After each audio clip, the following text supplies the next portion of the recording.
Good evening, everyone, and welcome to our Educational Affairs Committee meeting. I would like today to begin this meeting by calling the meeting to order.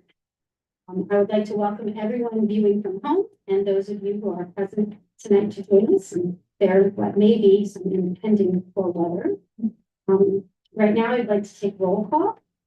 Mrs. Mary Jo Bukowski-Smith. I'm here. Ms. Nanette Woodsack. Not present.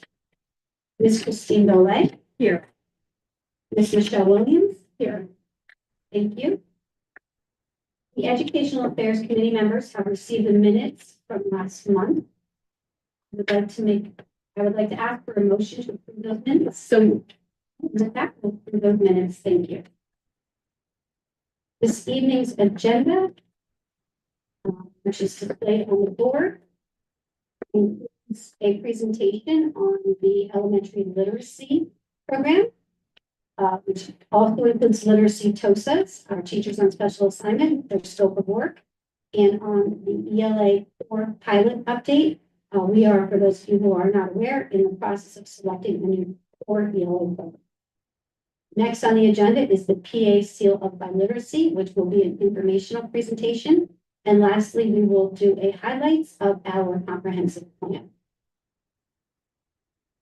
Our mission and vision statements are displayed. Our mission statement says the Wallingford-Swarthmore School District is committed to assuring the academic achievement and personal growth of all students in an environment that promotes respect for self and others, active engagement in learning, leadership in the global economy, and pursuit of excellence. Our vision statement reflects that we are committed to developing a world-class school district that provides students with the skills to succeed in a changing global environment. This vision will be realized through a commitment to high-quality programs and continuous improvement on careful analysis and integration of the most effective. The role of our committee. This committee is dedicated to ensuring a high-quality and innovative educational program for all students. Our goal is to provide students with a rigorous, diverse, and engaging learning experience based on data, research, and national and state standards. With a focus on equity, we explore and review current and new curricular frameworks and practices that support the district's long-term mission and vision. Meeting protocols include that the committee meetings will be conducted by central office administration. Board members will have an opportunity to ask questions following the presentation of each agenda item. The community members may then share public comment and ask questions. And please be reminded, questions or comments will be addressed by the appropriate administrator when possible. And with that, we can move on to our first agenda item. Dr. Ashlina Maskowski will be leading us on. Thank you, Dr. Barrett, and good evening, everybody. It is really my pleasure tonight to talk about the elementary literacy at our school district. And as always, all the work that we do is tied to our strategic plan, in this case, specifically to Pathway 1, which is the diversity, equity, and belonging, and Pathway 2, teaching, learning, and innovation. Joined with me tonight are three amazing people that I've had the pleasure of working with very closely in my time in the school district. I have Dr. Bridget Welsh, Mrs. Kate Friel, and Mrs. Caitlin Emery. All three of them are literacy coaches. Bridget is at SRS, Kate is at NPE, and Caitlin is at WES. So just briefly, we decided to create the positions of TOSAs, and thank you for having these positions, because we saw how quickly and how big the role of literacy was in the school district and in the nation, and how much attention we were getting with literacy, and how we felt the urgency to make some big moves in literacy in our own school district, spurred by the movements that were happening around the nation.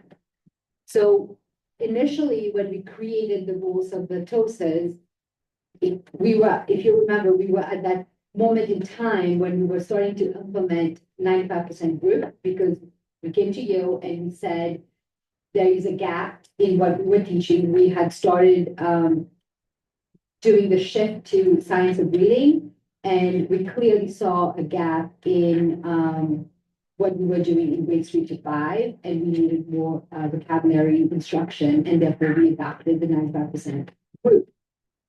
But we also knew that alongside this, for this school year, we were going to start exploring a new ELA core program that best fits the need of our students, that's aligned to the science of reading and to the current research. So these three women here have decided to take on this challenge of helping us implement 95% group in each of our buildings, and also to explore the program that would become the WSSD 3 to 5 program. And I will talk a little bit about how this shifted to becoming a K-5 literacy program. Because if you also remember, these last few years, I kept telling you that at some point I will come to you and say that somebody is sitting in a room and writing a comprehensive K-5 program based on the science of reading, which did not exist during this whole time. And when that moment comes, I will come to you and say, here we go, we have a program, what do we do now? Because that's what we are looking for, something that is aligned vertically and horizontally that can address all grade levels, and that would be sequential. The other responsibilities of the TOSAs were also to bridge these gaps that happen in 3 different buildings that, Michelle said that she echoes me sometimes and says that I say these were 3 islands of excellence, and we wanted cohesiveness across the 3 buildings. And that can only happen if we have more connection, more communication, and presence in all 3 buildings.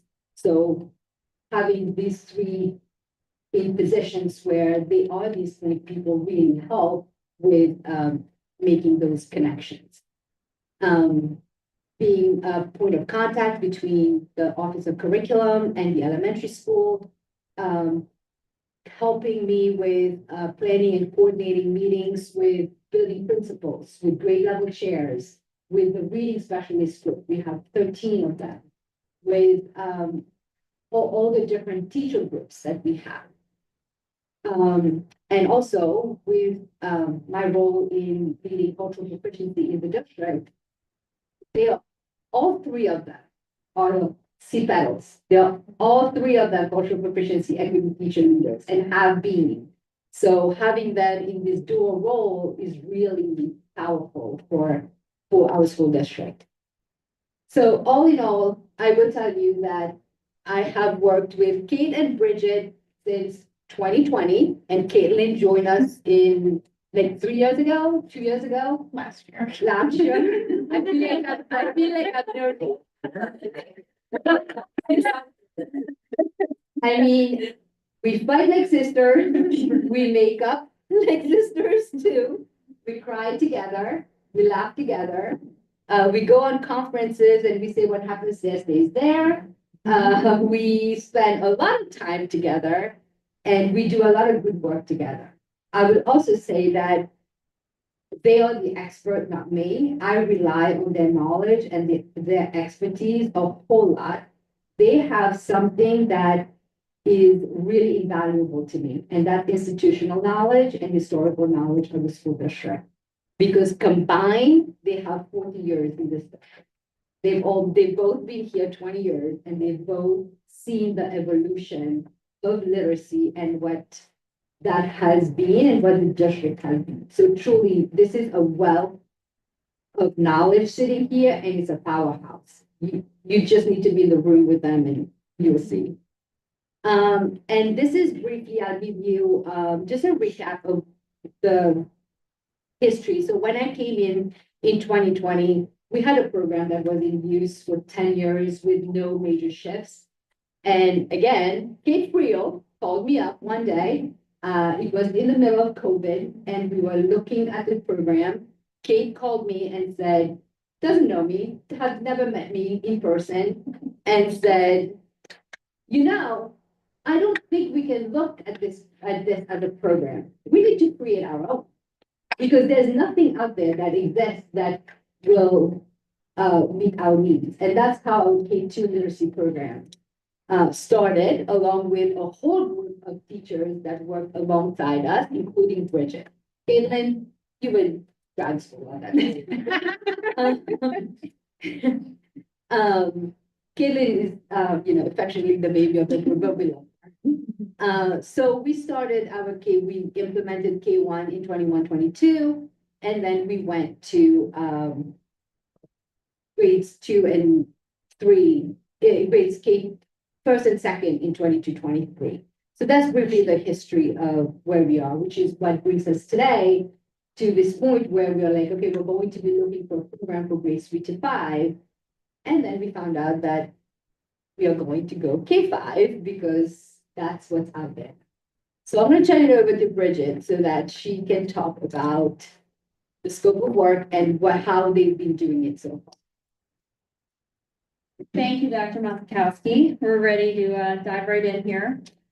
So this timeline shows the scope of the work that the TOSAs have accomplished this year. And we do know it's a little small, so please bear with us. But this work has been an extension of WSSD literacy initiatives that have been ongoing for the past 5 years, as Dr. Mazakowski stated. Our role has been adapted to the needs of each building's students, teachers, and principals. And in a moment, we're going to be highlighting just how we streamlined the communication, created invaluable resources, and developed action plans for ongoing professional learning. Our goal is to improve the continuity and fidelity of our elementary literacy programming, and this will create equitable learning experiences across the 3 elementary buildings. And as we look ahead for the rest of the year, we are very excited about the continued job-embedded coaching from the 95% group, the elementary ELA core pilots, and the opportunity to recommend the adoption of a comprehensive K-5 core program for the 25-26 school year. One of the ways the literacy TOSAs are facilitating communication among the 3 elementary schools is through a weekly newsletter that we fondly named Taco Tuesday, a time to talk about literacy. We wanted to design something that our dedicated staff, for them it was bite-sized and easily digestible so that they could continue to grow professionally, spark their curiosity, and stay current because there's so much going on right now in the world of literacy. During the 24-25 school year, we have sent tacos on topics such as grade level specific resources, webinars, district-wide information like assessment schedules and Lexile documents, and we've shared updates surrounding best practices in literacy that are backed by the current research. We provided you with a copy of this week's Taco Tuesday and a printout of the linked Education Week article. In this taco, we shared the National Assessment of Educational Progress Report, or the NAEP, which was just released on January 29th. This report of scores in math and reading for 4th and 8th graders is also known as the nation's report card. NAEP is the only nationally representative assessment of student achievement over time. We shared this information with our teachers so they could easily access the current information. And we are encouraged by the great feedback we get from our teachers who look forward to Tuesdays and getting their Taco Tuesday in their inbox. Another highlight of our scope of work are the invaluable teacher and student resources that we've created. This year is our first year of implementation for 95% word study in grades 3, 4, and 5. And as TOSAs, we've been able to be in classrooms and model lessons, working side by side with the teachers and their students. However, as with any new implementation, there are bound to be unanticipated challenges and needs. And one of the challenges that we recognized immediately was a gap between the current programming and the prerequisite skills that was needed for 95% word study. So in the top left, you can see a screen grab from our crosswalk lessons that allow teachers and students to build confidence and experience success before beginning the 95% group program. In the program, each lesson is also tied to content area topics. So we shared brief videos to bolster knowledge of these topics prior to reading those grade level texts. For example, on the screen, you can see a screen grab. The students got to watch a video of an interview that celebrated the real life code girls before reading about the code makers and the code breakers in World War II. Teachers also requested additional practice opportunities for students. So we created homework and reteach pages for each lesson. And we also built out weekly spelling student assessment booklets and the teacher scoring guides. To conveniently house all of these resources in one place, we designed teacher-facing pacing guides for each grade level. In summary, one of the highlights of our role as TOSAs continues to be building bridges and those on-ramps of access between our newly adopted word study program and our WSSD students and teachers. So to round out the highlights of the Literacy TOSA role, we have had the opportunity to coordinate multiple professional learning experiences for both teachers and principals. For example, in grades 3, 4, and 5, the 95% group professional learning opportunities that began in October with the initial product training, and then continued in November, where our presenter focused on 3 critical components. The why, using science of reading research, with the how, to take the research and then translate it into classroom practice, combined with the what, which is the content in the 95% group lesson. In December, our teachers experienced in-person coaching, reflection, and goal setting with the 95% group trainers. And we are very much looking forward to our next in-person coaching sessions at the end of this month. Meanwhile, in grades K to 2, we focused on exploring new decodable readers and knowledge building books to differentiate both whole and small group instruction. And the TOSAs were also able to secure K to 2 foundations product training through the DCIU for our new teachers.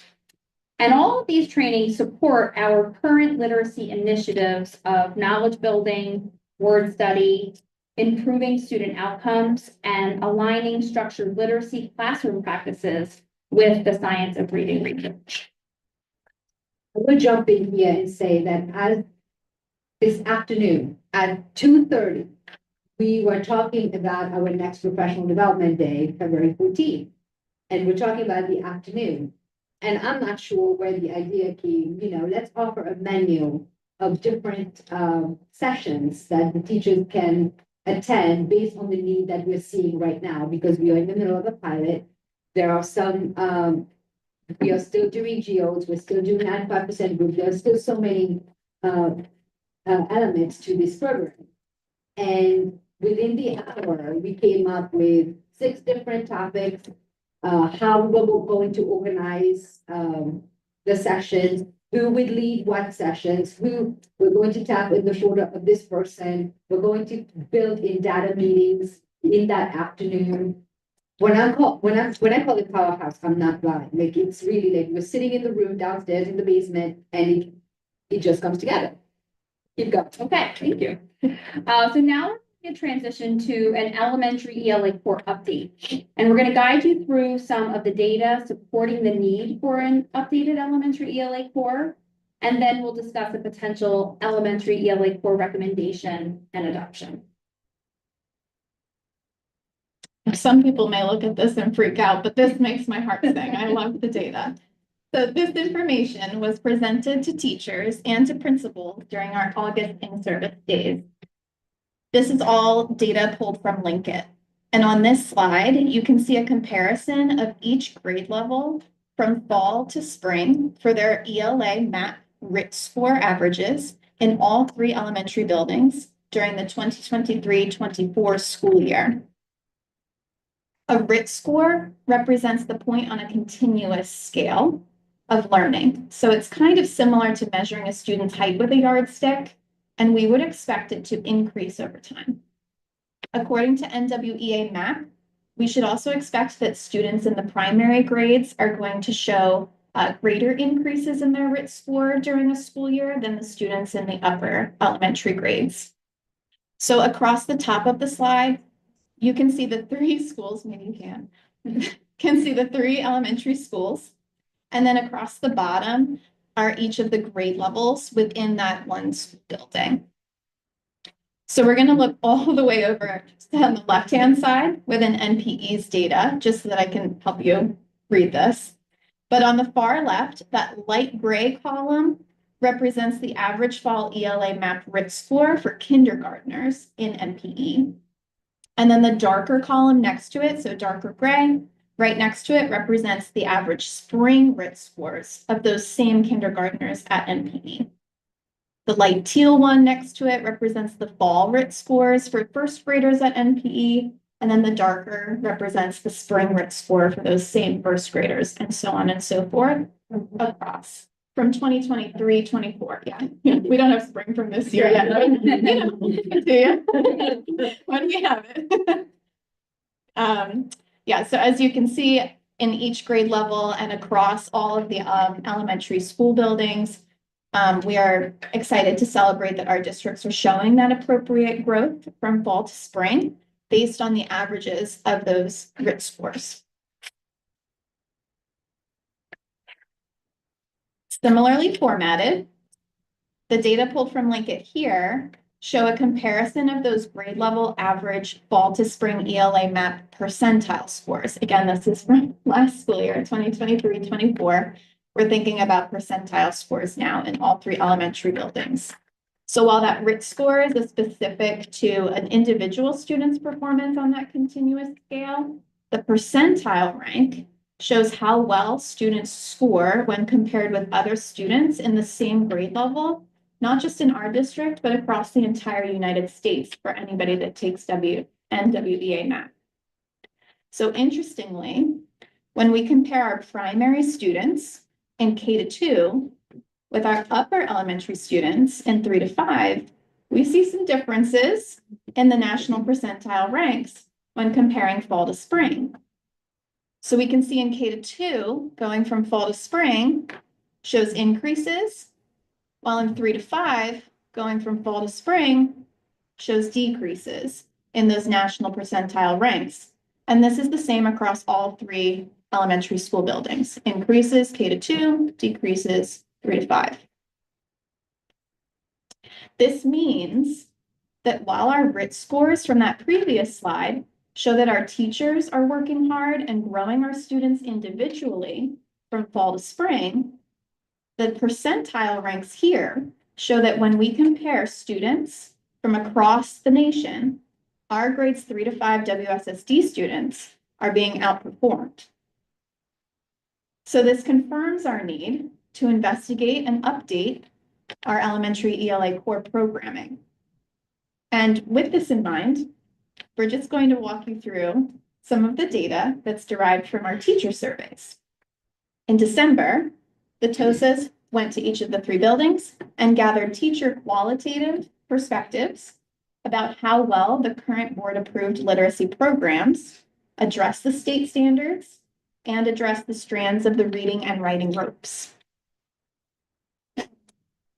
So each question in the survey asked teachers to consider how well current board-approved programs address different components of literacy.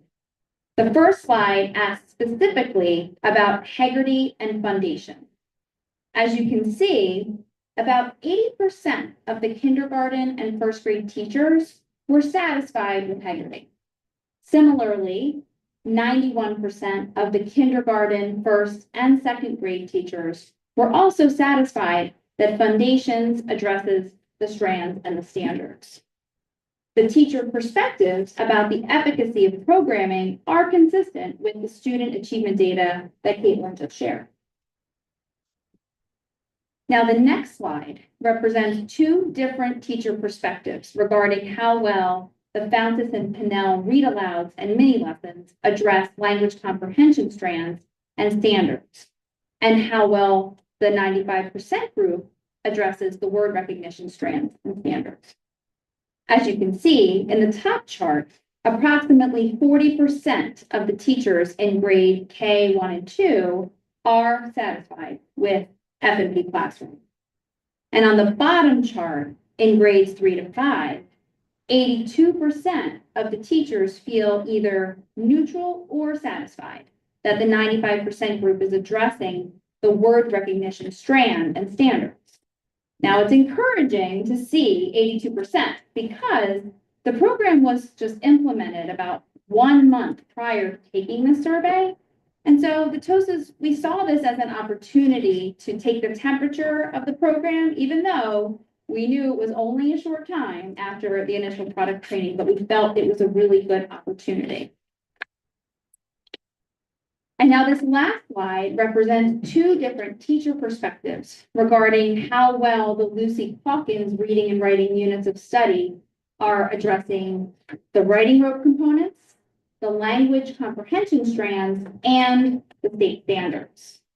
As you can see at the top, only 15% of our teachers are satisfied with the writing units of study, and only 4% are satisfied with the reading units of study.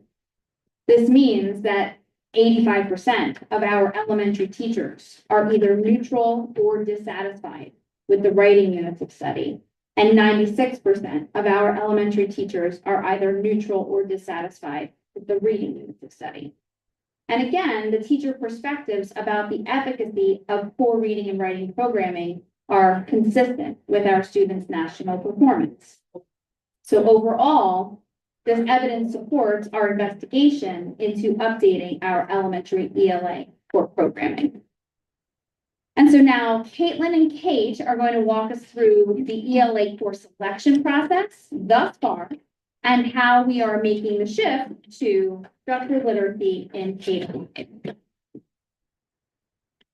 So the terms science of reading and structured literacy are often used interchangeably in conversations. So we thought it was important for all of us in the room to recognize and understand the connection and the differences between these 2 terms. On the left, you can see the science of reading. It's an ongoing body of research about how proficient reading and writing develops. And more studies are being completed and added to this collection all the time. The science of reading is not just phonics instruction, and it's definitely not a program or an intervention or a product that could be purchased. On the other hand, structured literacy is the transfer of that body of research into instructional practice in the classrooms. Something that's really important for us to know is that as of August 1st, 2024, the Pennsylvania State Legislature made changes to Chapter 49 to now require the inclusion of structured literacy training in pre-service teacher programs. I think you guys have shared that before. So you may be wondering how this information connects with WSSD's elementary literacy programming. A structured literacy approach connects with the knowledge building curriculum by providing students with those reading skills that are necessary to access and understand complex texts. So a knowledge building curriculum is systematic, it's content rich, and it is logically sequenced. Simply stated, the more knowledge that children have about topics, the better their comprehension and learning is from text. In studies that have examined the variety of different contributors to successful reading comprehension, fun fact, knowledge is the most important contributor. Over vocabulary, over being able to read the words, it's knowledge. This is probably the best researched and the least controversial statement that's made about learning to read. It's no secret that students who come from highly educated and affluent families typically tend to acquire knowledge outside of school through their experiences and opportunities. However, all of our students stand to benefit from equitable literacy instruction that's grounded in scientific evidence. And those who stand to benefit the most are generally those students from less highly educated families with fewer resources, and a disproportionate number of whom are Black and Brown. Recent studies have also shown that multilingual learners experience those same benefits from a knowledge building program as students whose first language is English. So introducing all of our WSSD students to rich content area topics and vocabulary will level that playing field for learning for all of our students. Think about knowledge like an interest-bearing savings account. The more you know, the faster you learn. So a knowledge-building curriculum that systematically grows knowledge in the early grades is an essential equity investment. After compiling all this information, our journey to shift to an equitable core program began. Step 1, we drafted a list of the curricula from local school districts. When compared to our neighboring districts, aside from Haverford and Ridley, we are on the forefront of important work of transitioning to the evidence-based knowledge-building curriculum. Step 2, we continue to add to our collection of curricula through many reputable avenues that you see here. We joined the Reading Specialist Network sessions offered by the Delaware County Intermediate Unit. This allowed us to connect with other colleagues across our county. We also attended the, the Keystone State Literacy Association Conference on December of 2024, and we're thankful to the board for approving this learning opportunity. We also used the resources available from the Reading League, whose mission is to advance awareness, understanding, and use of evidence-aligned reading instruction. We researched the Knowledge Matters campaign, who spotlight high-quality knowledge-building curricula as they are developed. Through local, district, and literacy references, our initial list contained 21 elementary literacy programs.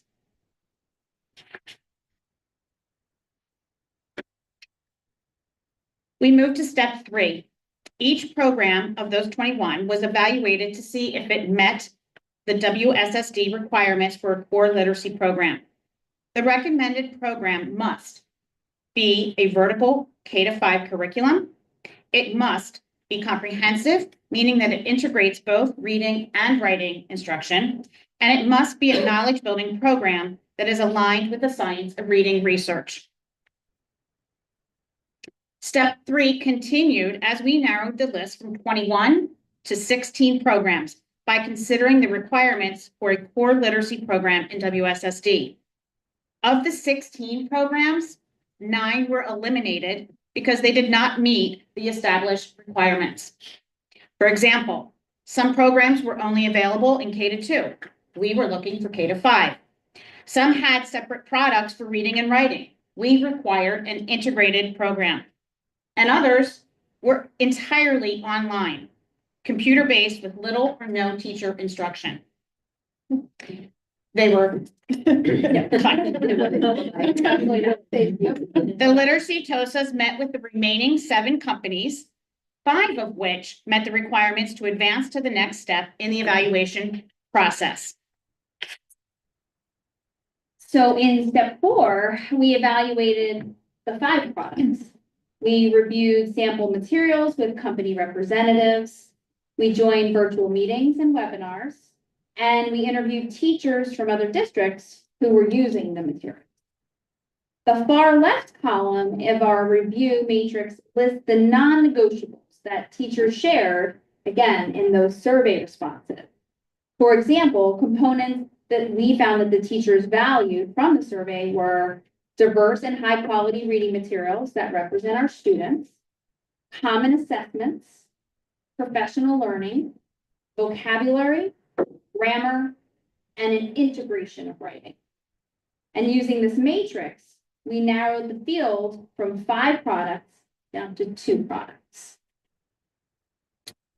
So the 2 programs that we're looking at and exploring are Benchmark Advance by Benchmark Education Company and Arts and Letters by Great Minds. Benchmark Literacy was originally published in 2017, and we are considering the updated version called Benchmark Advance, which was published in 2023. Arts and Letters is a cousin of the Wit and Wisdom product that WSSD considered about 5 years ago during the initial K-2 shift to structured literacy programming. And since that time, the company, Great Minds, took feedback from teachers and communities about the cumbersome nature of the Wit and Wisdom 90-minute reading and writing lessons. And they created a more concise product with only 60-minute lessons, and they call it Arts and Letters. So we are considering the 2025 published edition of that. And in collaboration with our elementary principals, the literacy TOSAs presented at 2 staff meetings, each in each of the 3 buildings. And then we met with the grade level teams in each elementary school to review the sample physical and the digital products from both of these programs. And it's important to us that we see these programs in action. So about a few weeks ago, the TOSAs organized a local visit for 6 of our WSSD teachers, 1 from every grade level, and they observed the benchmark advance in action with students, and then had an opportunity to debrief with the teachers to hear their valuable perspectives. And since Arts and Letters will be in its first year of publication this fall, we may not have the opportunity to observe it in classrooms this spring.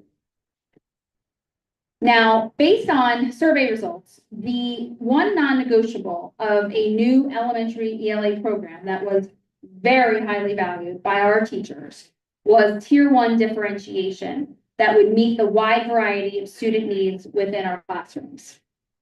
So Benchmark Advance offers several differentiation options to support special education and English language development.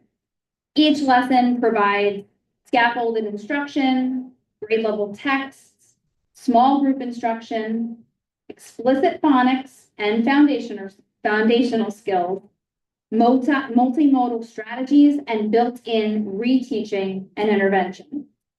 Specifically for English language development, there are language development strategies, visual supports, explicit vocabulary instruction, and a home language support component. Arts and Letters also offers specific resources for differentiation in the classroom. On the left, you can see what's called the prologue book. Prologue lessons are 30-minute front-loading lessons that can be used in small or whole group settings.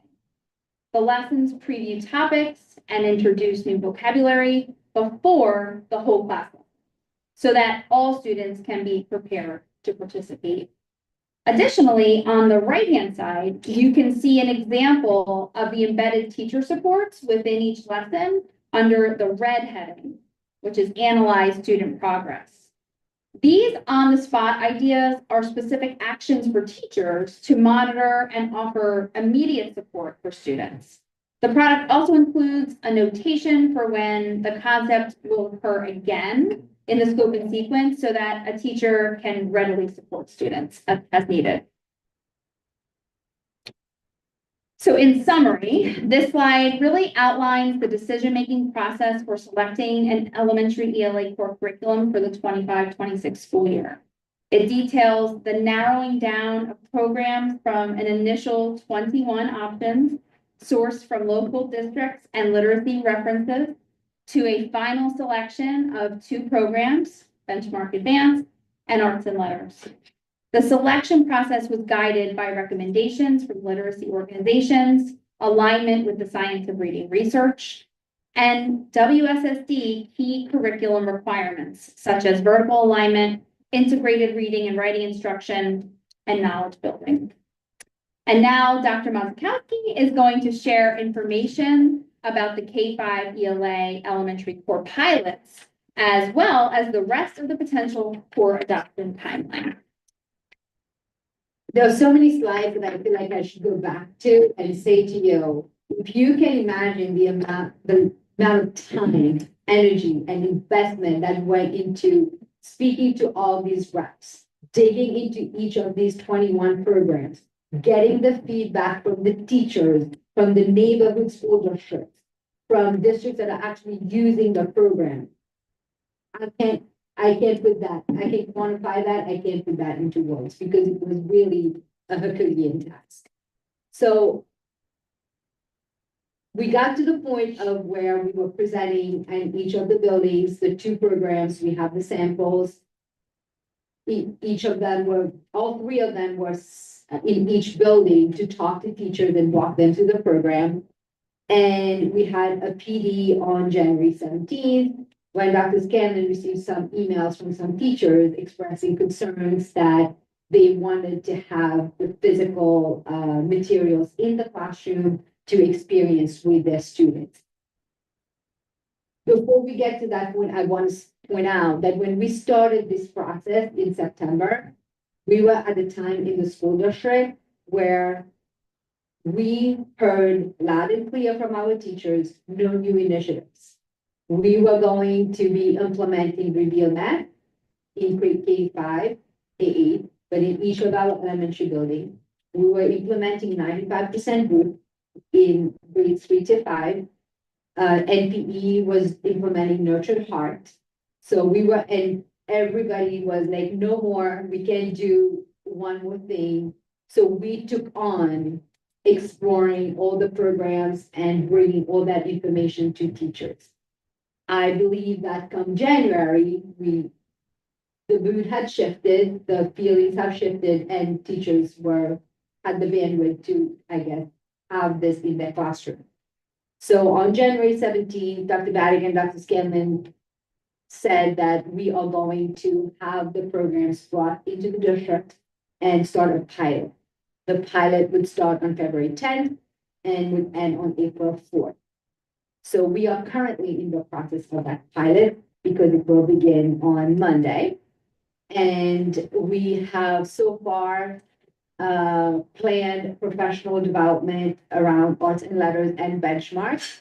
Arts and letters took place on Friday, and arts and letters will on Monday. Yeah, arts and letters was on Monday, and benchmark is going to be on Friday.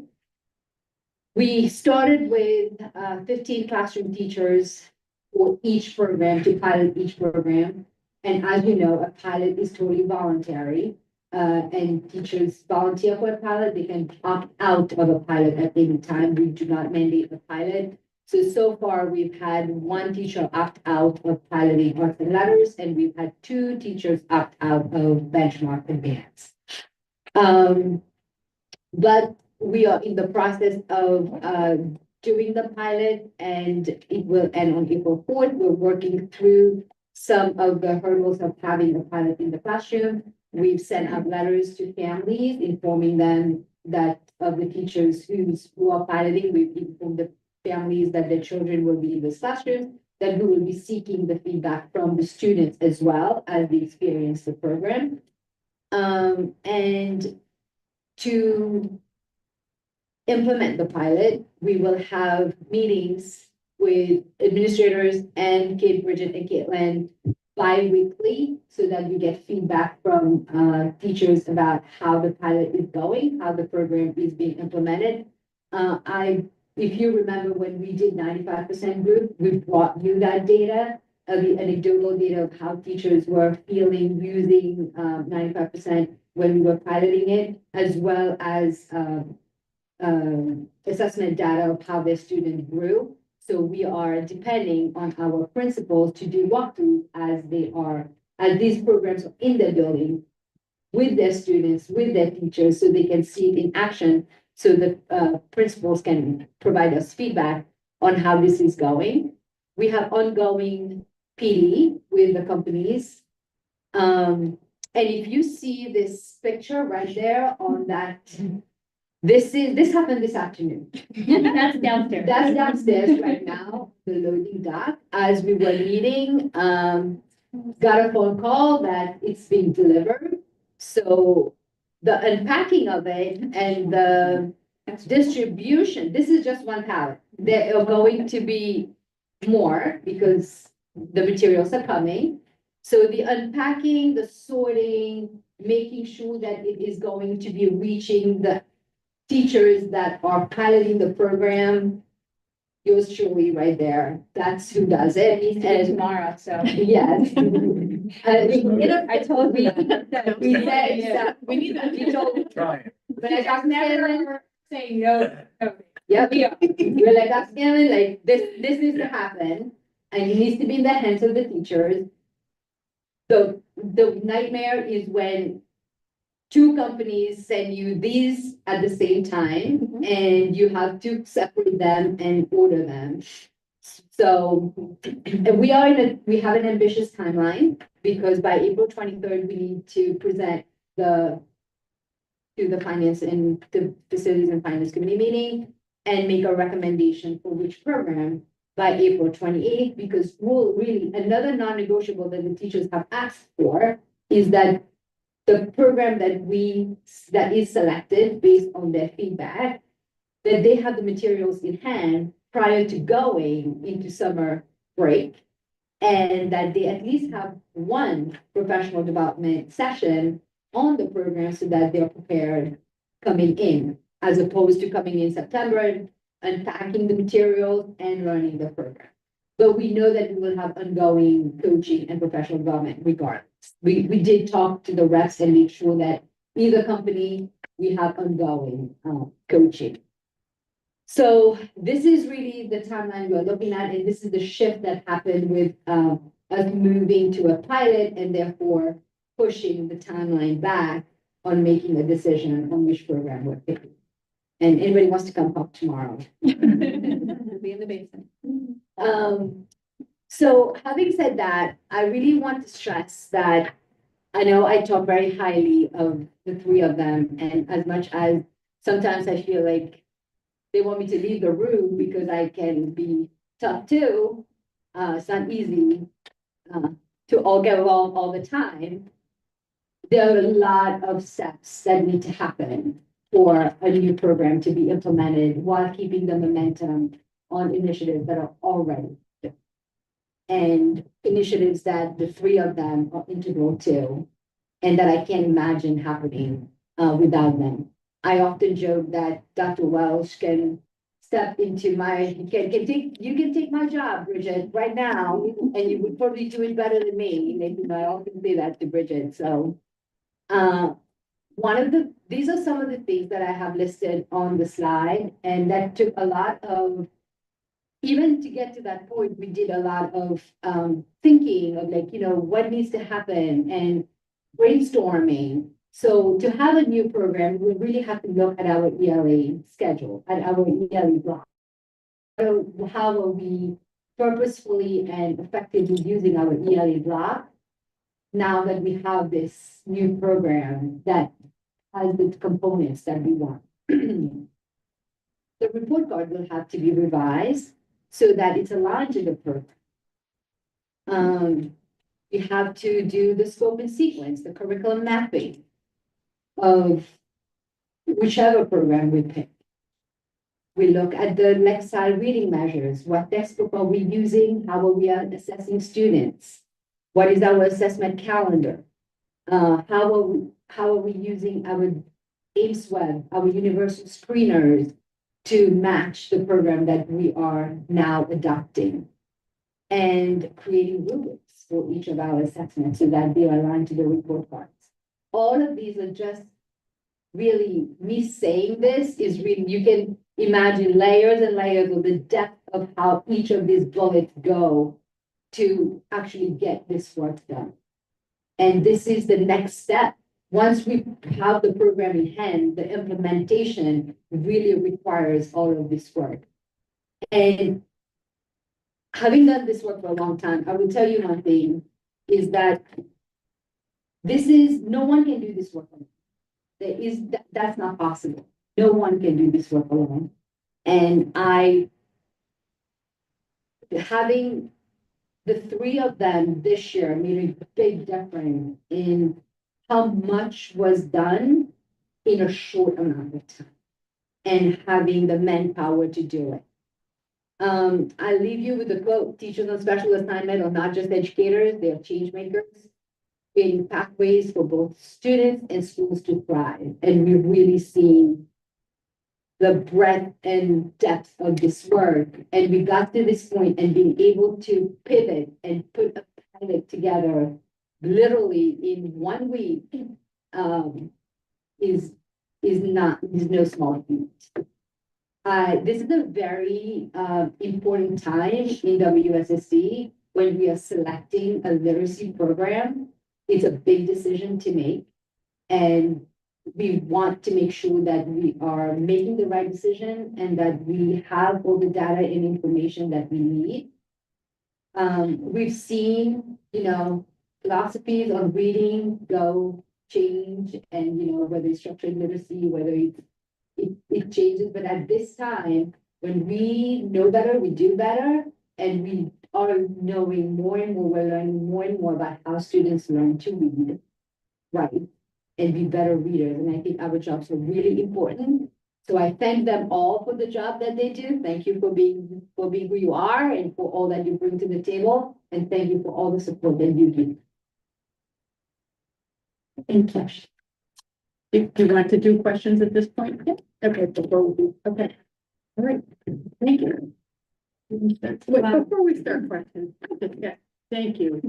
So first of all, for being here, this is great. I mean, after a very long day, you're already, spending time with us. So appreciate it. Really appreciate the presentation and the depth, and I love data. So thank you for sharing your math scores. I've been wanting to see those for a very long time. So thank you. Yes. Yes, I also wanted to just start off by thanking you not only for being here, but also for your work. And it's always so great to hear directly from, those who are on the ground implementing these programs. So really appreciate it. I think for me, well, actually, Mary Jo mentioned the slide with the data. Will the slide deck that's posted on board docs be updated to include all of those slides so the community can follow along with that as well? Because the version that's there now is kind of missing some of those. Is that okay? So we were still making changes up until the last minute, just so you know. The palette just arrived. We came, we put it all there.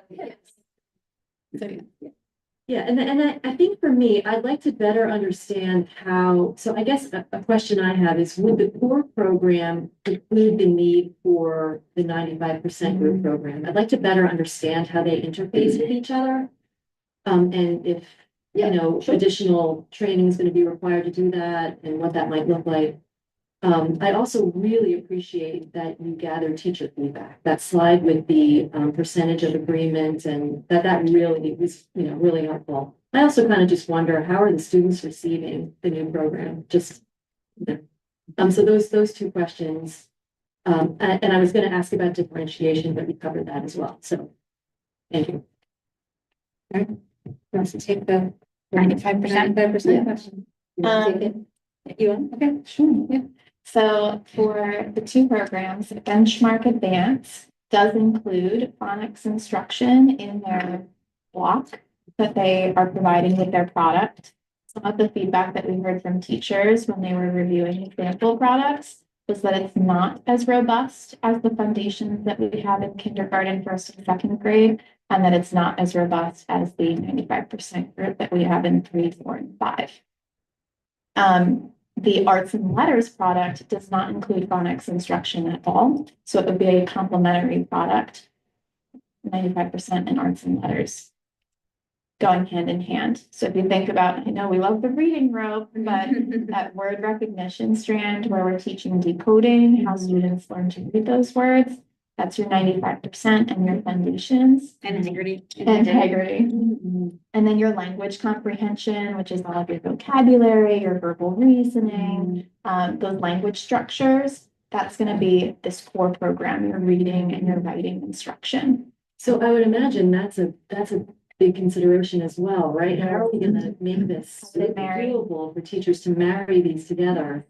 Because I guess it's kind of a misnomer that, hey, here it is, you open it up and this is your K through 5. Yeah.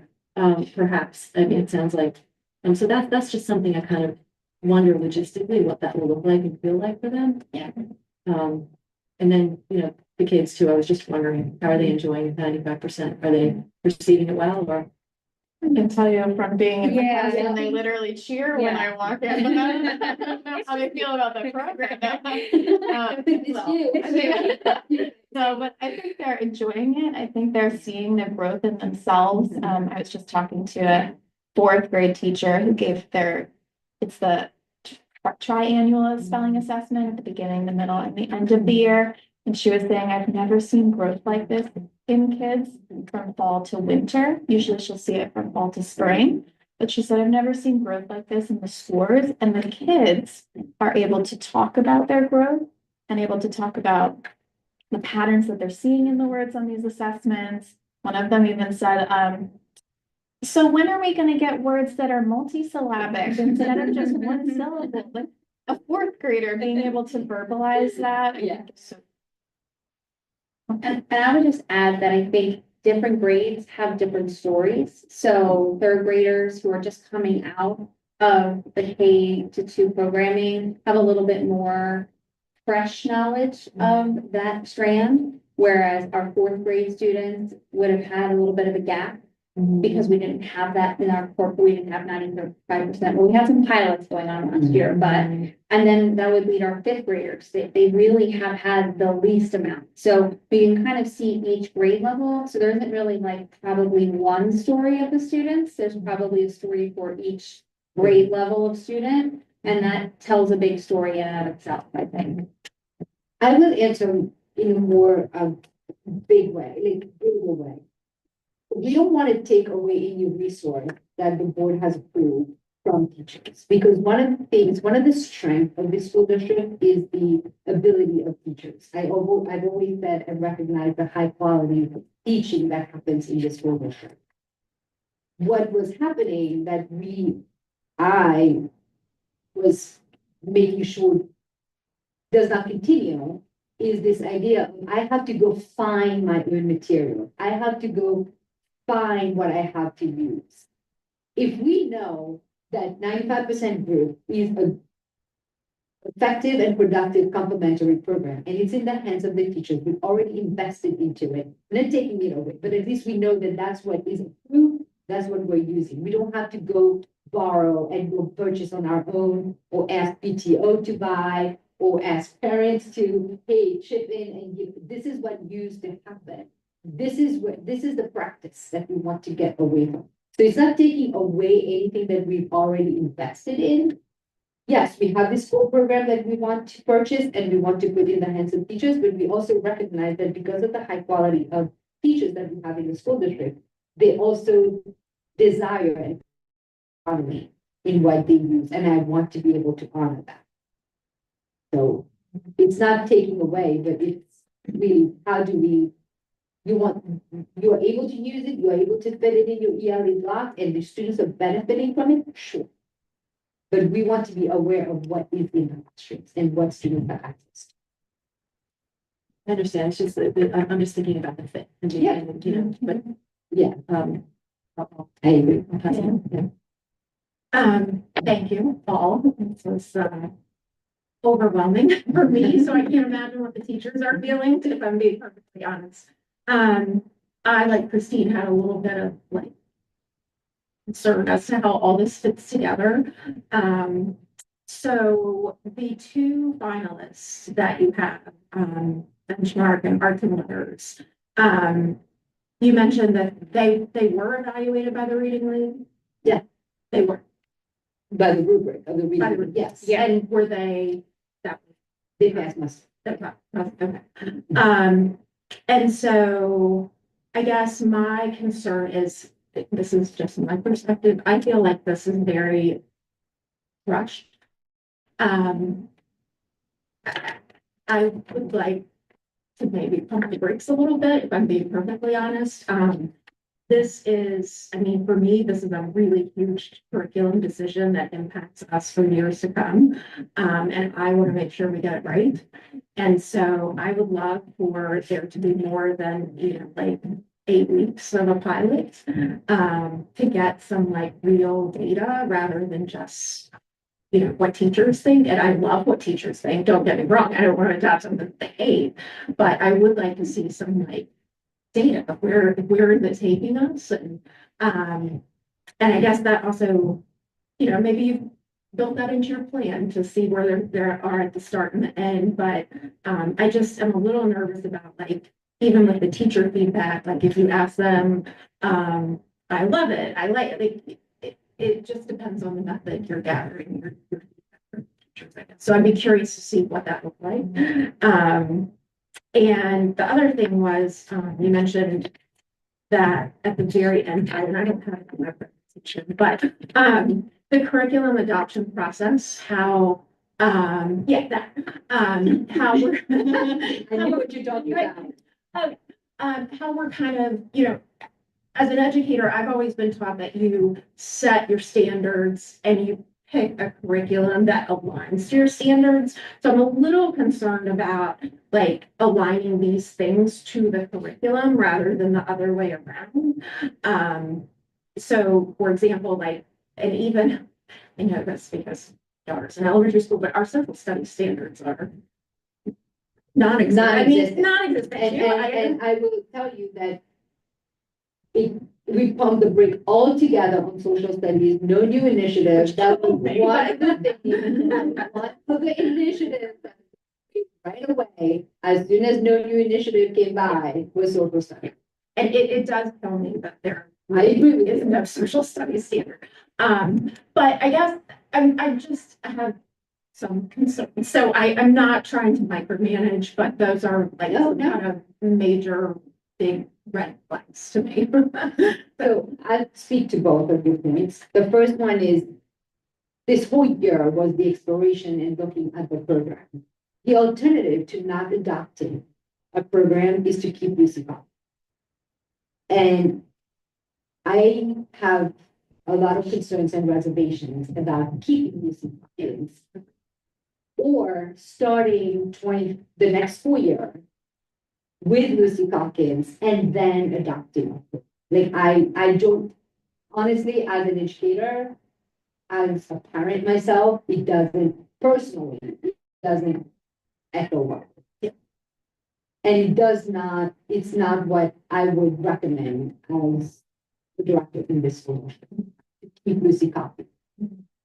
What we do know is that there is now a program, two programs out there that are standard-based. When I mean standard-based, our report cards are not standard-based. We would have to align our report cards as it exists currently to standards. That's another, from the breaks. We had a report card committee. We were going towards doing our report cards and aligning them. No new initiative. We stopped working on the report card committee also.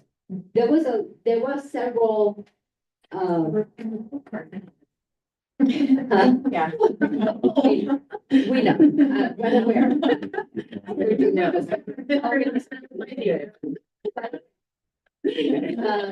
So I can go down the list of all the initiatives, but one thing that we cannot keep sitting on is the fact that we have an ELA program that needs to be totally revamped.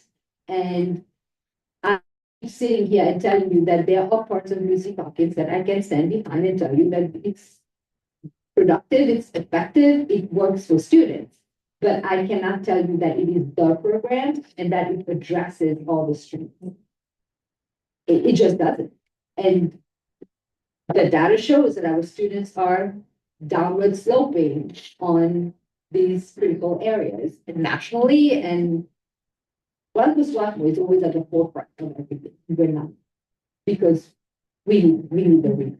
So that's one of that's feeling rushed and making a big decision. I get, but the alternative is keeping loose. My friend loose. And then Yes. Dr. Stanton. oh, sorry. Yeah, let me comment on the timeline and process and some of the pieces I've heard throughout this process. Is it rushed? I will tell you that a lot of initiatives here I've heard are rushed, and we just don't do them. We never get a chance to do them. We're still talking about things we started talking about 4 years. The fact that we've got 3 reading experts who have been leading the charge and built great trust and respect with their colleagues in the classroom makes me very comfortable about the vetting of programs. I probably wouldn't have started with 21 because that's a lot, but they're ambitious. Oh, And when we got to the point where we were ready to pick one of these two programs, teachers about, what do you think? And they looked at the materials, played with them. They're like, I don't know. We really would like to use some of the piece that was an add-on. And we all sat down and said, well, this is like 2 days before the professional development day in January. Let's bring them all in at lunch. And let's invite them to see who shows up if they're get their hands in materials throughout the year. 50 teachers. So they're interested. They're very well versed in the two programs.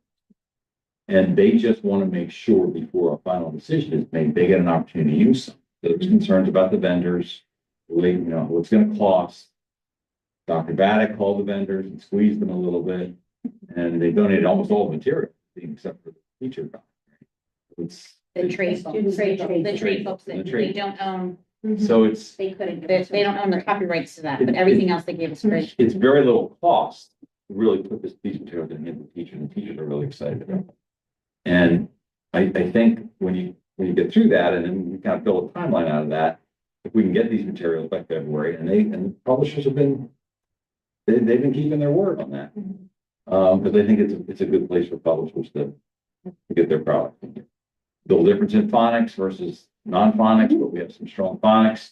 So I think that's what we have to decide. Teachers will work with these, and we'll have both programs in all the schools. Teachers will be comparing and talking and collaborating about it as they go through the process. So I'm comfortable when we get to the end of it, make a decision about a program. And I think it'll be pretty solid. Just because of the people that have been involved.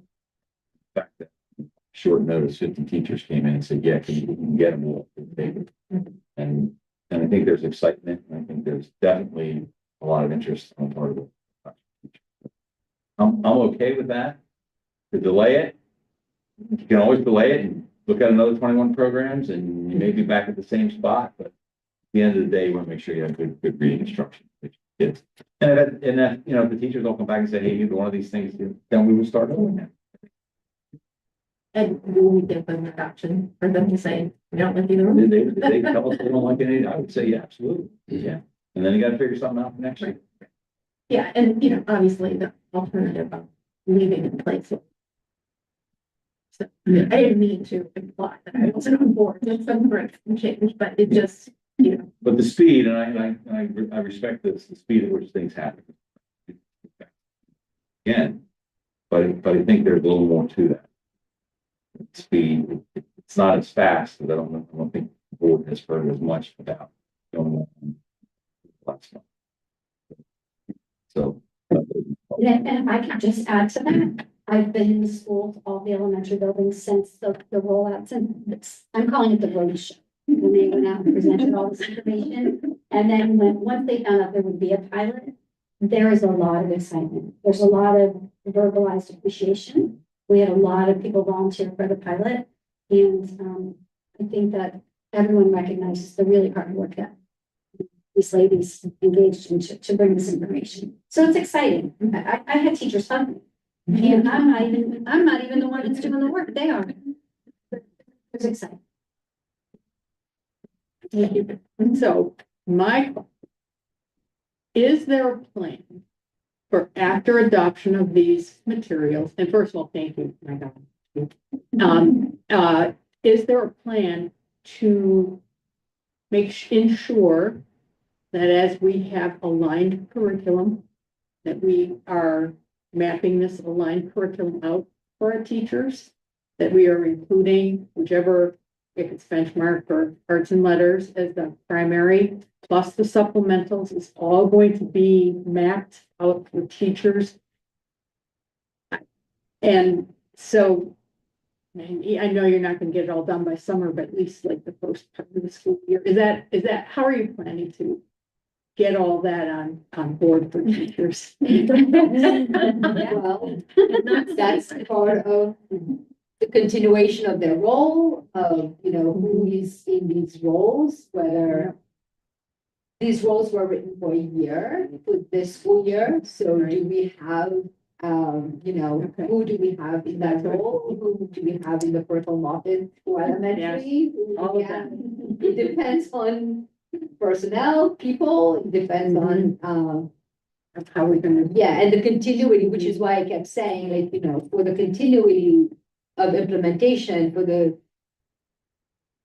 rollout of this work, and just thinking, you know, preliminary thinking gave us these bullet points. I do not know how many sub bullets would be for each one of these bullet points. And, you know, we say that this is a rush decision, but this is also something that has been in the works for the last 5 years that we have been talking. But I do think that a priority has to be given to alignment of our curriculum vertically to standards. And that's in the hands of teachers to be successful with. If we're asking teachers to use this main program, whichever one we choose, plus these 3 Haggerty 95% in F&P, it's got to be in a way that they can access it. So I think that's the very big piece of this. And we recognize that, and I know that this ladies recognize, and we are committed to making it happen. And all of this, when we get to the comprehensive plan, is all built in, it's one of the goals within. Not just specific to literacy, all areas of parenting. So it's something the district is working toward, and a very strong commitment to making it. That's enough for me, thank you.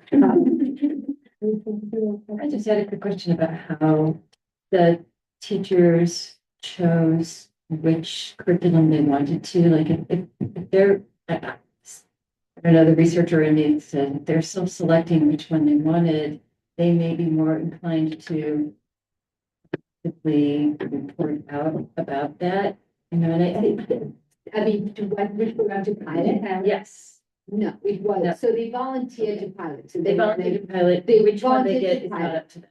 And then it was, that kind of distributed to make it equitable, what building, what teacher Right. was, so they did not pilot. You may have requested arts and letters, but you actually piloted. And we did it in a way, really at the recommendation of these guys, so that at each grade level, each building, if with 2 teachers per grade level, they're working from the same publisher. So they can plan together, speak together, but then the next grade level has the opposite. And the opposite program. Yeah. So there's diversity within the schools, and then they're gonna all come together. Everything is scheduled out. So there's a lot of opportunity to chat and discuss and sort of just talk through what they're experiencing. A lot of thought was put into building up the schedule and creating opportunities to really examine what they're doing. Talk through. Dr. Pratt has something she wanted to share. As the team was talking about the alignment of different component parts and opportunity that I think was implicit in something that every person on this panel had said, but I just want to state really explicitly because I think it has such great potential. As these resources are in the hands of knowledgeable teachers and knowledgeable teacher leaders, and as you're thinking about a schedule in elementary school, there's a reason we think about something as a literacy block. And then we think about things as a math block. And so when you have exemplary literacy leaders, that team will be able to make recommendations that may seem like they're minutia or in the weeds, like it is recommended to spend, 7 to 10 minutes on phonics of direct phonics instruction in grade 3. And that sounds like, oh, like as an adult, many people who aren't teachers will kind of fritter away 7 to 10 minutes in their work life. But in a literacy block, teachers hold that time so sacred. And when you have the guidance that says, think about how you use these components of time and how the time fits together as a puzzle, I think that answers some of the questions about how these pieces all fit together. And it was just something that was so implicit in what everyone was saying, and that was implicit in all the questions. I just wanted to state it explicitly, because I think that that's, from a literacy perspective, it's a site of great possibility and potential and synergy. That's exactly what we do now. You know, we say first 10 minutes, you're doing hybrid. 20 minutes, that's exactly what we do. You know, yeah, right. And that's why one of the things that we listed is if we get a new program, we have to look at the school-wide schedule revision. Because we have to look at the literacy. That's exactly what we do. Thank you. That was good. Thank you. Because- Well, we have a community. Yeah, Do you have a This is me. question? Do you have any questions? I mean, that's a really good sign. Well, I have to say, I know that this has been a hard year for this district, like you're trying to build a building in the middle of a hurricane kind of thing. With all the changes, so, thank you for your work on this though. Yeah, I know Mandy has some follow-up questions, but she couldn't make it tonight, so, I was totally expecting her. That's when I saw you without Mandy, I'm like, how come? yeah, couldn't make it, but yeah, but thank you. Yeah, Thank you. I think you're. Stay with the violin, stay with the violin. Yeah, and then. And when you switch over. Yes, yeah, I would love you to stay for the next part. Thank you. All right, so the next part is informational, and it is about the Pennsylvania Seal of Biliteracy, which was actually brought to me by one of the programs that I oversee is the ELD program, which is the English Language Development. And the teacher came and said that this is something that is offered by PDE. It's a seal for students who are bilingual. And initially, the conversation started for our EL students so that we recognize the language that they're home, that they come to us. So what is the Pennsylvania Seal of Biliteracy? It encourages the study of languages. It's about being bilingual, cultural understanding, social acceptance. It really recognizes the identity of the students that speak different languages, who come from different parts of the world, but it also recognizes our students American students, American born, that have learned another language or taking an AP exam on that language. And to tell you the truth, both of my children are bilingual, and I would have loved for them to have that seal on there, and they did not, and they took the AP exam, and they don't. So initially, Katie Potato came to me and started talking to me about, we do not promote enough our EL students in the district. And oftentimes, they get lost. They are a group that is underrepresented and not well recognized. So that would be a great way for us to give them some recognition. And that conversation grew to our world language teachers at the high school, Alex Paul and Samantha Digby, who both came and said, we want in on that conversation. We want in on getting this recognition. So this is a sample of, this is all the languages that we have in our school district currently. And of students that are from different parts of the world and that speak all these different languages. And the seal of biliteracy would apply to any of these languages as long as you take the exam in that home language. As of 2022, PA has recognized the seal of biliteracy, and currently there are 22 school districts that are participating in PA. Our goal is to recognize it at Senior Award Night. And for this school year, we have 6 students who would get it for German, 7 for Spanish, 2 for French, 5 for Chinese, and we have 2 EL students who would get it for Arabic and Vietnamese. I'm totally excited about it, you can tell, I love it. It's so close to my heart, it's so dear to me. We talked about, what about the students that can't afford to take the exam? It would be the same process as we would do when AP exam. We provide help, financial help. We are going to really encourage our students who are EL learners to do this, to do the test, to take the test, because colleges are more and more looking for it. The world is more, becoming so global. So we are really excited to be able to do this. The process is easy. It's just to be recognized by PDE as a school district that is recognizing the seal of biliteracy. So once the conversation happened with Katie, Alex, and Suzanne, I went to Dr. Scanlon and I'm like, I want to talk to you about the field of biology. And guess what his first question to me was? Haven't we done this before? That was his first question to me. And I said, I don't know, but I want to do it this year. And he's like, don't drop the ball on that one. So here we are. I'm not dropping the ball on that one, Dr. Scanlon. It's going to happen. And these are the students that are going to be recognized this year. So thank you. That's great. Yeah. I think it's a great opportunity to recognize kids, especially in a very challenging time. And they have high standards based on, you know, evaluation test that encourages kids, more kids to take some of these up. I think we should do it. It will be part of awards recognition for seniors. I like to see how many students we have compared to some of those other. All right. I would give it a shot. Yeah. Because my daughter is one of the two fresh. I'm totally excited about. Yeah. it. So. Isn't that awesome? Yeah. This is needed question? No. Great. I don't think that required. Great, thank you, please do.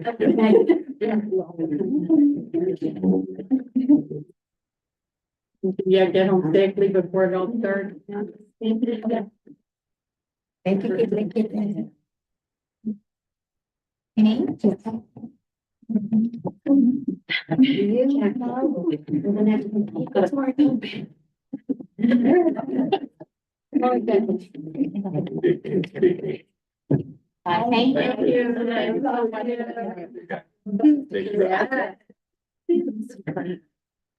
Thanks, babe. They'll come in with the roads are bad.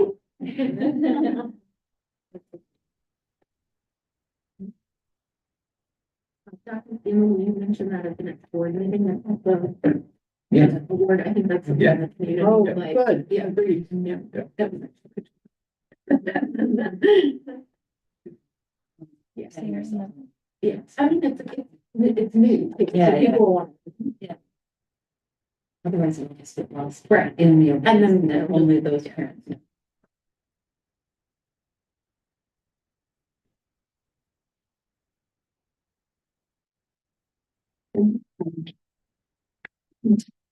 Okay, so we're gonna shift gears now into the comprehensive plan.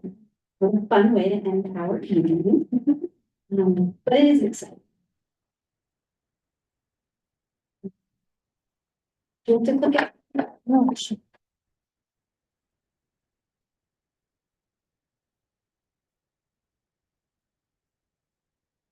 Oh, okay. Okay, so we're going to begin by just reviewing briefly the definition of the strategic plan. I actually have a strategic plan in my brain. It's a comprehensive plan. For those of you listening at home, we've been very focused on the strategic plan for quite some time. A lot of work went into that last year, but this is a shift to the comprehensive plan.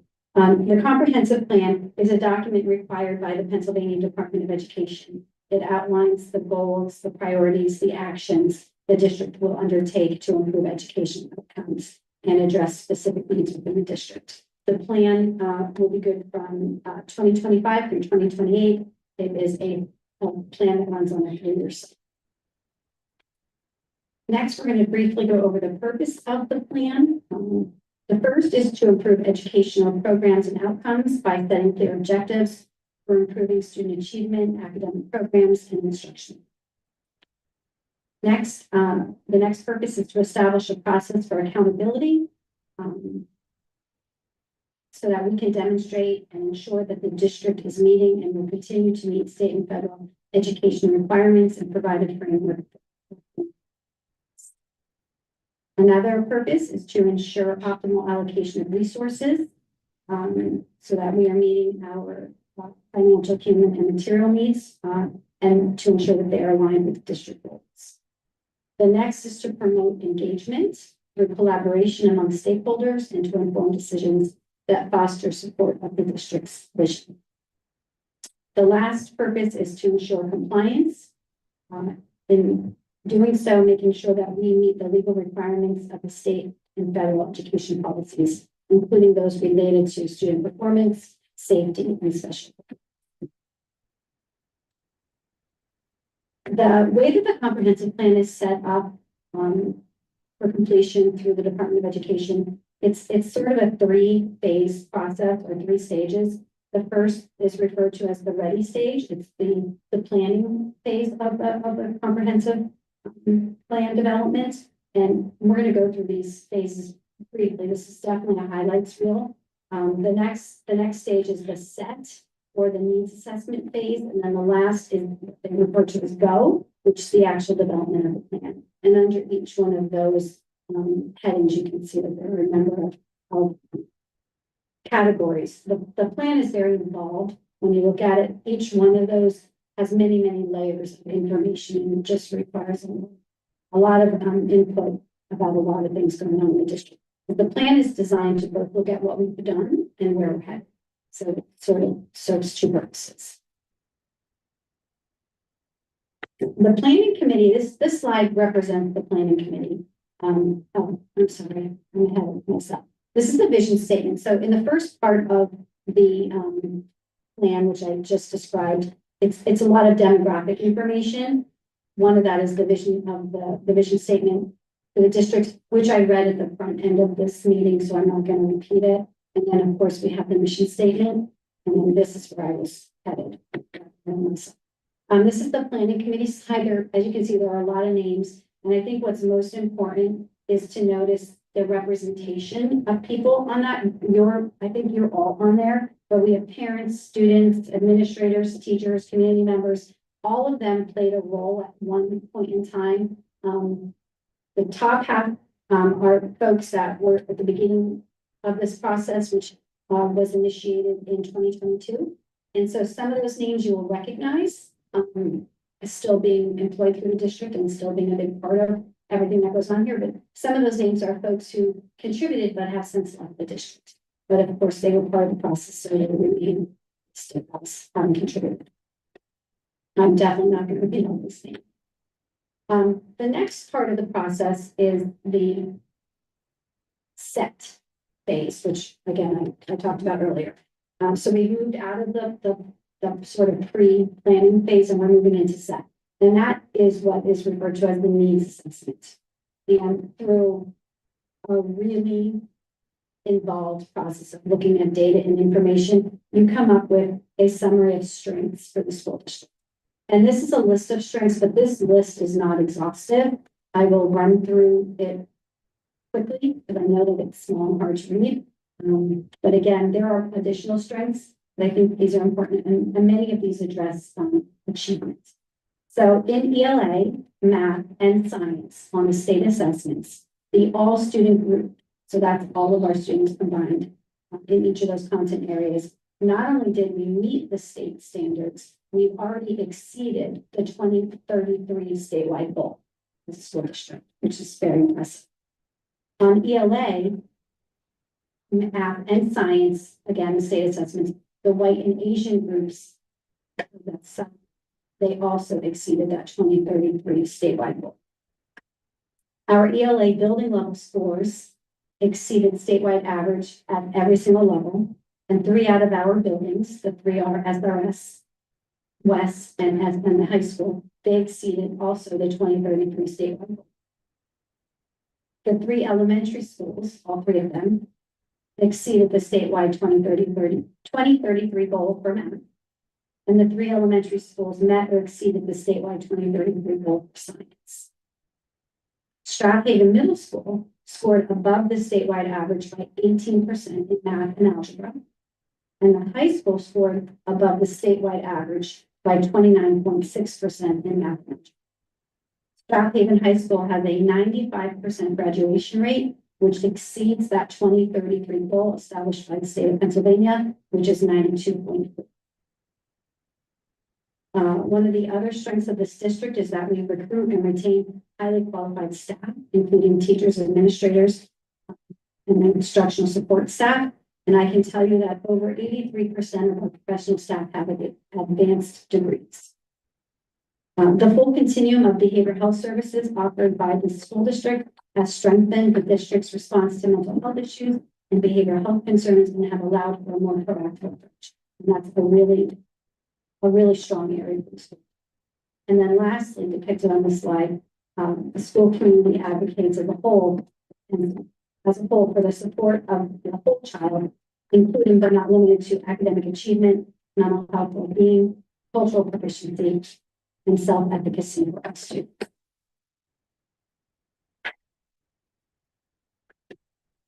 Next, we're going to talk about our challenges. And again, all of the challenges are pulled from all of the data that was. It's too much for me to ever put into this particular presentation. But the 6 that really stood out include one, that our Black students, Black and brown students, economically disadvantaged students, and students with disabilities consistently score below their peers on PA state assessment. The second is that our Strathaven High School career standards benchmark data is significantly below the state average. And I'm going to get to that in a few minutes. But just for a point of reference, we had an 8.6% score, and the state average was 91.4. And so we'll get to that. The next challenge is diversifying the participation in vocational technical schools in arts humanities programs. We believe that's important for future years. The next is a standards aligned curriculum, which we talked about earlier, and assessment practices. They need to be consistent, and we need to have application demonstrated. And so we have to have a systematic way of doing it, making sure that it gets done. The next is a focus on continuous improvement of instruction, which is necessary to improve student learning outcomes and bolster achievement across all levels. And the last is to create and nurture an environment where a shared vision of high expectations for achievement is upheld by all students, educators, and families. So the next, we're still in the go phase. Okay, we were just in the set phase, we're moving into the go phase, which is developing the plan. So in terms of goal setting, there are 4 priorities. So from what I just read to you, in terms of our challenges, we select 4 goals, and the state tells you can select between 2 and 4. That's what the plan allows you to select. We went with 4. 2 of them we absolutely had to address, and the other 2 we feel like it's really critically important. So we have the first one addresses the achievement gap for Black and brown students, the economically disadvantaged students, and our students with disabilities. We know that they require more consistent use of evidence-based benchmark assessments and other data analytics so that these students can receive targeted supports and access to more rigorous content throughout the K-12 experience. The second goal area is the collection and reporting system that is required to capture whether students are successfully completing the standards aligned activities in the high school. And that's the benchmark and peer information, which that will be, we have a goal to get that to 95%. The third area is the district instruction across curricular domains will reflect broad alignment to the PA course standards and the academic content standards. And this will be done through coordinated action planning. We will develop and codify inclusive, high quality, standards aligned, inquiry-based curriculum within the class grade levels and disciplines. And lastly, the district and building administration must establish a system of data generation and analysis at all levels of education. And the district identified data points will then enable teachers to implement, analyze, and make informed curricular and instruction decisions. The next phase of the GO section, which is the action section of the comprehensive plan, is action planning. And so if you look really quickly on the left side of the table, not where it says GO, the table itself, you see there's 2 there, and there's 2 here. So those are our 4 goals. So I'm just going to let you move them one at a time. In terms of an action plan, under the academic achievement, access, and opportunity for historically underperforming students, there are 5 to implement. The first is that teachers will consistently vary the content, process, and products of lessons to meet students' individual needs, providing support for students at different skill levels. The second is that school teams will meet PA fidelity standards regarding the implementation of a robust and sustainable MTSS framework that ensures all students receive the appropriate level of support they need to thrive academically, socially, and emotionally. The third is to increase graduation rates for the historically underperforming students. The fourth is to increase the number of students receiving education in the least restrictive environments, because we want to have them exposed to standards-based curriculum at rigorous levels as much and as often as we can. And lastly, the achievement gap will be reduced by a minimum of 5%. And this is a pretty lofty goal, but we have 3 years. We'd like to see a reduction in that achievement gap by 5% for our Black and Brown students and the economically disadvantaged students, and then a minimum reduction in that gap by 3% for our students with disabilities. The next goal area is the system for monitoring and reporting our career standards benchmark data. And we have three objectives there. The first is to develop an implementation calendar to reflect timelines, roles, and responsibilities for the delivery of standards aligned career and college lessons, activities, and events for the students. We have on here 3 through 12, but the focus is really on the high school. Our 3 elementary buildings are at 100% and our middle schools at 98%. So it's really the problem is in the high school. And I believe it's both collection and reporting. So we'll address that. The second objective is to make sure that instruction and experience are aligned to the career and college standards. And the last is that we have a way to consistently use our data collection and progress monitoring and reporting tools so that when the information is put in through the PIM system, it's accurate and reflects what's actually going on in the schools. So again, the goal there is to hit 95%. The next goal area is building a comprehensive standards aligned curriculum. The first objective is to improve student achievement through professional development that is focused on curriculum design, instructional strategies, and assessment practice. The second is to build a more coherent and effective curriculum through the establishment of professional learning communities, often known as PLCs, that make data-informed decisions based upon assessment outcomes and student. You can say that. Jeez. I'm trying. And you can just take it. And lastly, and because when I have these glasses on, I can see what's in front of me, but not what's around me. So it depends what I'm doing with the glasses. The third is to map out the scope and sequence of the content to ensure that the curriculum is aligned to PA core standards, which again, we talked about earlier, was a perfect segue to the conference. And then 4, increase the engagement of learners and improve student performance outcomes through the selection of high quality instructional materials that reflect student interests and support teachers in effectively delivering a standards aligned curriculum. It's all beautifully tied together. And then lastly, the last goal is continuous improvement of instruction within and across grade levels. And there are 5 objectives there. The first is to establish systems for data generation and analysis at all levels. The second is that, again, that promotion of PLC work for the teachers wherein they will implement, analyze, and make curricular and instructional decisions together collaboratively.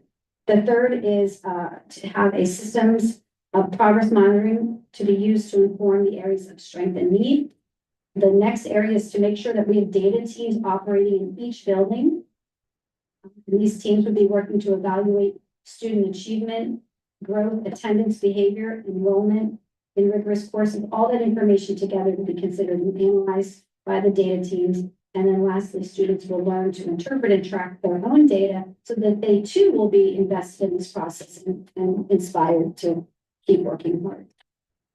The last phase of the comprehensive plan really, and again, this plan, and this will be up for public review for 28 days, and you'll see there's a whole lot more in here. But the last phase of the plan is the creation of a professional development and professional learning plan. And that is the way that we reach these goals. And so that's what these next 2 slides are. Oh, but let me get advance. And I'm not going to read all this to you because there's a lot of information on these slides. And again, this slide deck is online for anyone that would like to read through these more carefully. And again, the entire plan in its totality will be available for public review. It'll be at the library, it'll be online, and we'll have it posted wherever else. our communications coordinator wants to put it.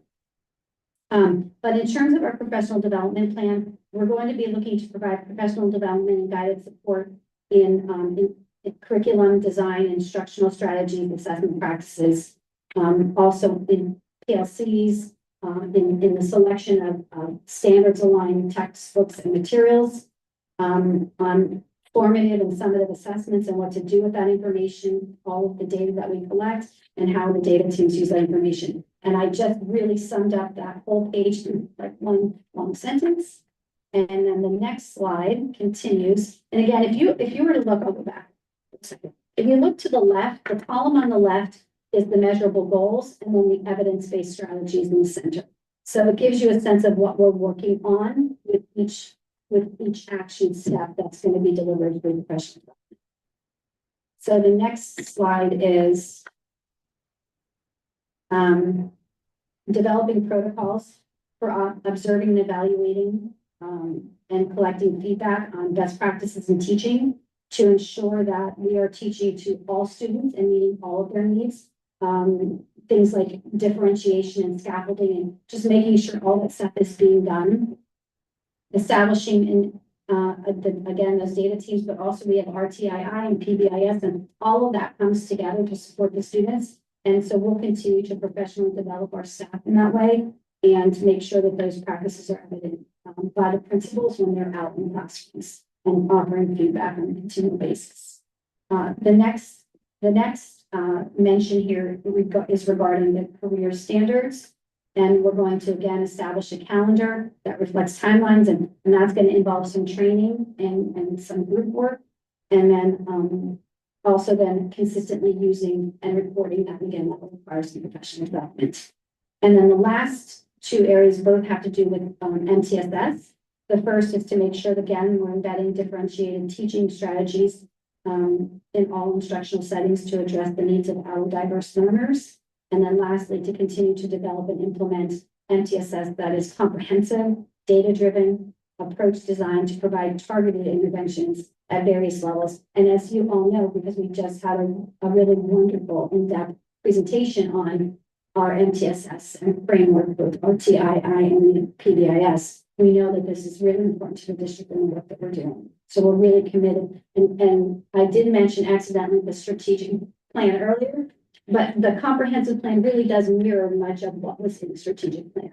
So we are excited about continuing the work of the district, moving the district forward, and meeting the needs of all of our students and our community as a whole.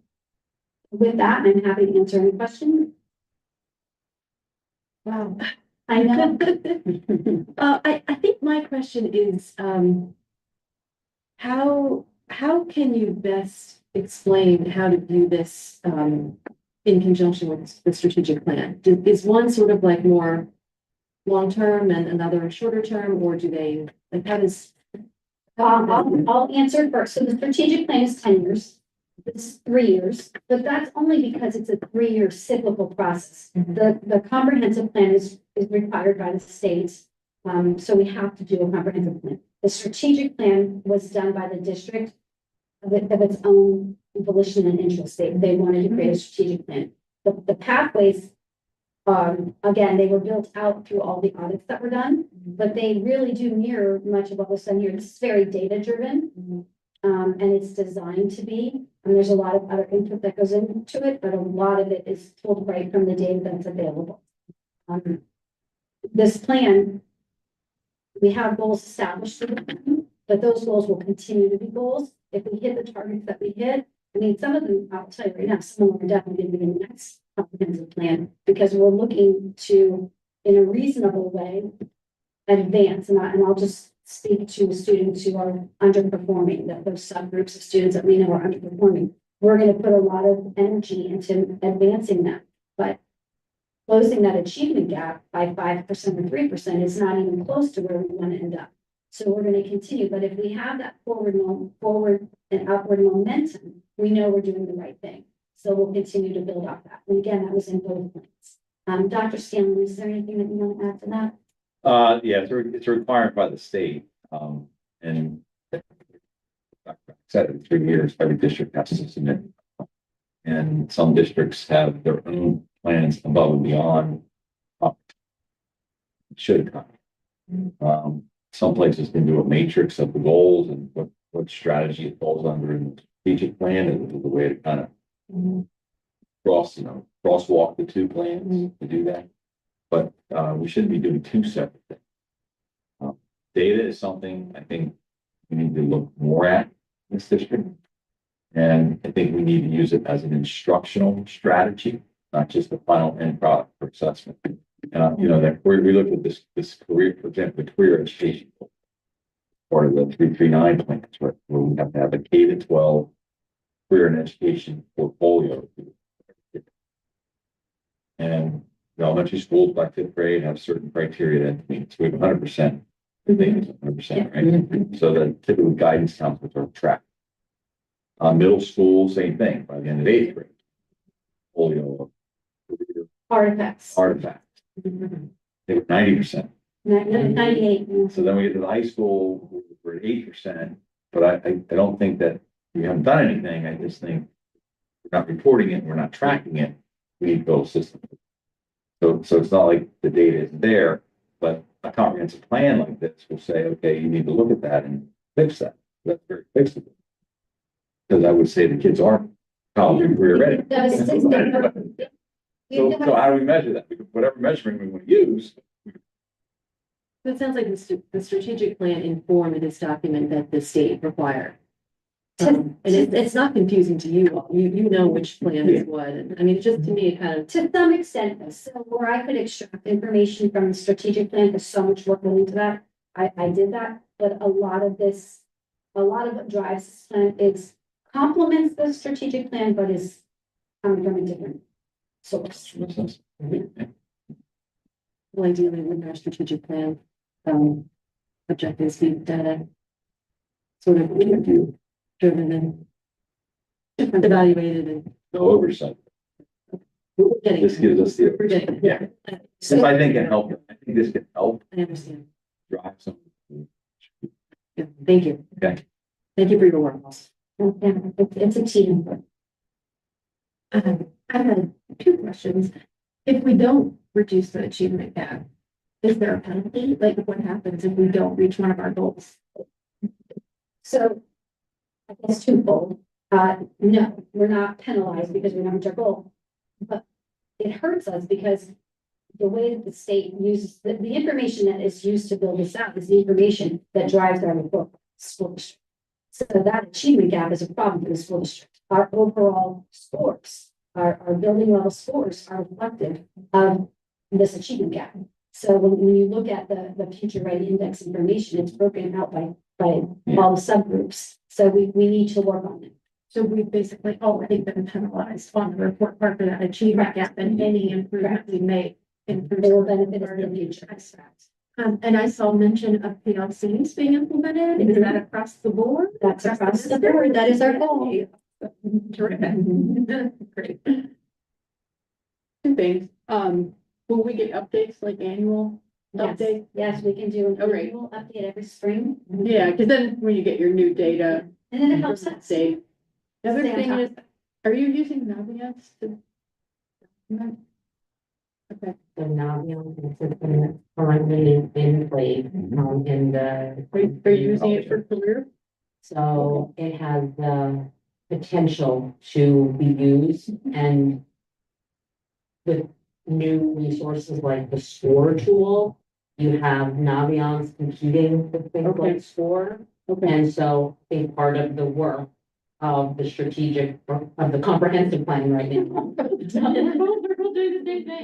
is to think about how we can leverage those very concrete resources to solve an immediate reporting, aggregation, collection problem. And then by remedying that collection aggregation issue, it opens up potential ways of doing even more kind of inventive things.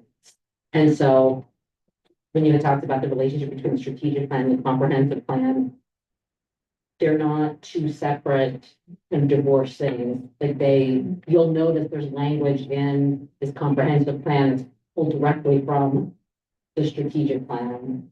And so the comprehensive plan in that 3-year window, it gives us leg direction and a kind of tight set of let's aim for this and hold ourselves accountable to that within a 3-year window.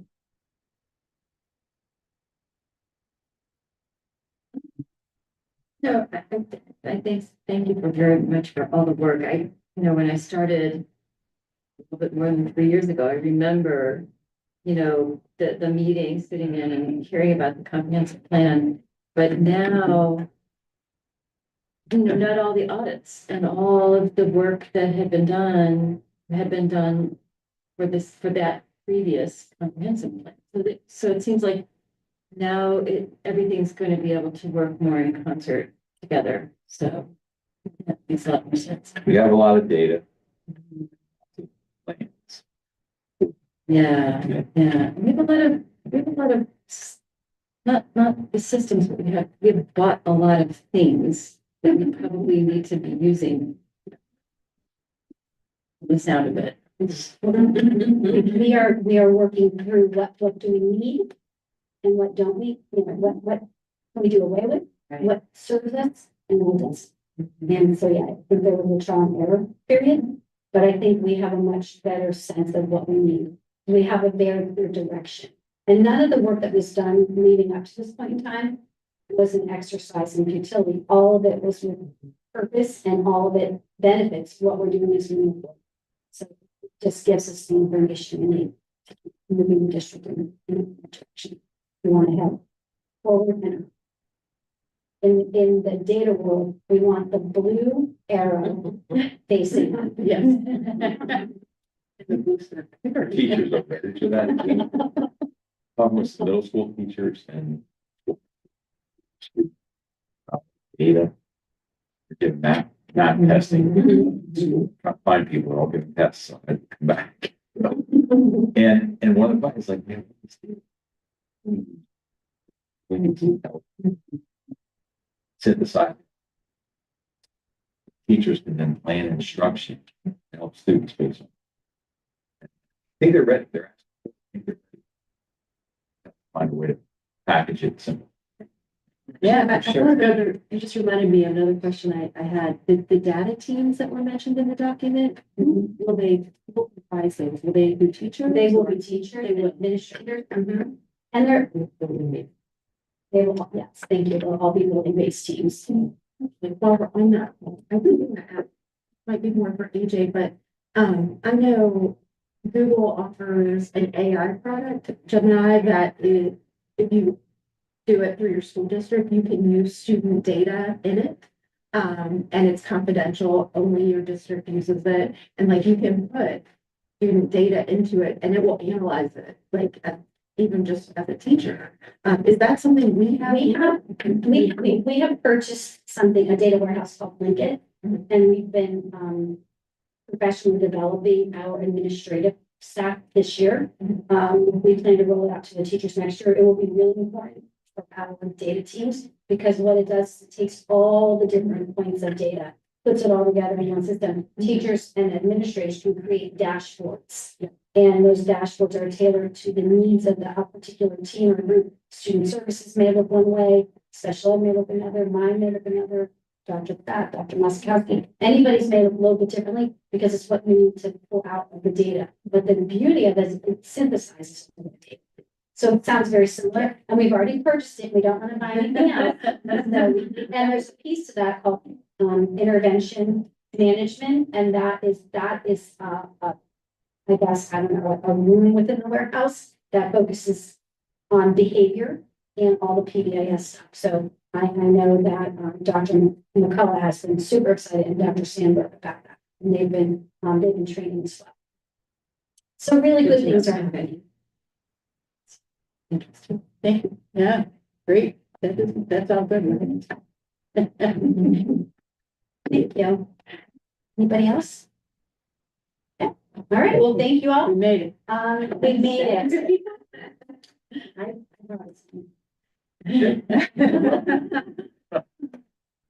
Jackie, we're good? You good?